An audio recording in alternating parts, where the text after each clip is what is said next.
This channel is what studying abroad dreams are made of. Do subscribe and hit the bell icon.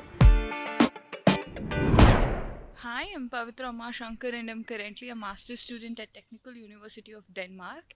And in this video, I'll be talking about all the examinations that are very important for you to consider as you plan for your university education here in Denmark or any other university across Europe.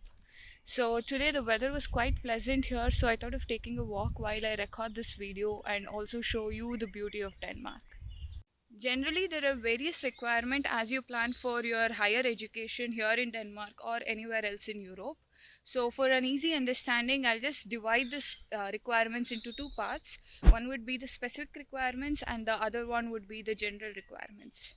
Specific requirements are those set of requirements which are well curated for that specific master's program. They're all well listed on the university's website. All you have to do is just go to the university's website and see if you satisfy all their requirements, making yourself eligible for that particular master's program. The next would include the generalized requirements. So, the generalized requirements could include your grade that you had to score during your bachelor's, your SOP, your LOR, and your other examinations. So, the other examination includes your standardized examinations, which includes GRE, and the next one would be the language examination, which includes IELTS, TOEFL, CA, and so. So, talking about GRE, I should say that if you want to pursue your master's in Denmark, GRE is not a requirement. So, even when I was searching for my master's program here in Denmark, I didn't come across any university which stated in their admission requirements saying that GRE is mandatory. Even while I was filling my application form for my master's program, I did come across a column which said that you can add in your additional examination score, where I voluntarily had to add in my GRE score. But nowhere in that application process nor in on the university's website they did mention that GRE is mandatory. This is true for most of the universities in Denmark and also across Europe. So you can still apply for a master's program here in Denmark or any other universities across Europe if you do not have a GRE score.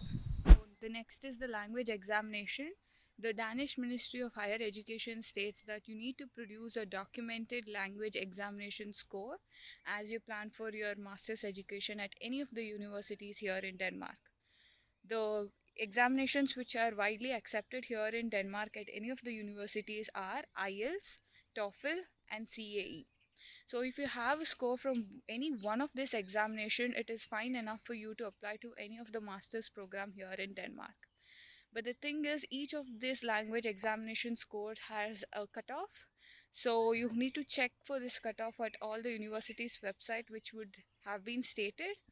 For IELTS, on an average at most of the university I have seen is that the band score of 6.5 is the minimum. So if you have the score, it is good enough for you to apply for the master's program at most of the universities here in Denmark.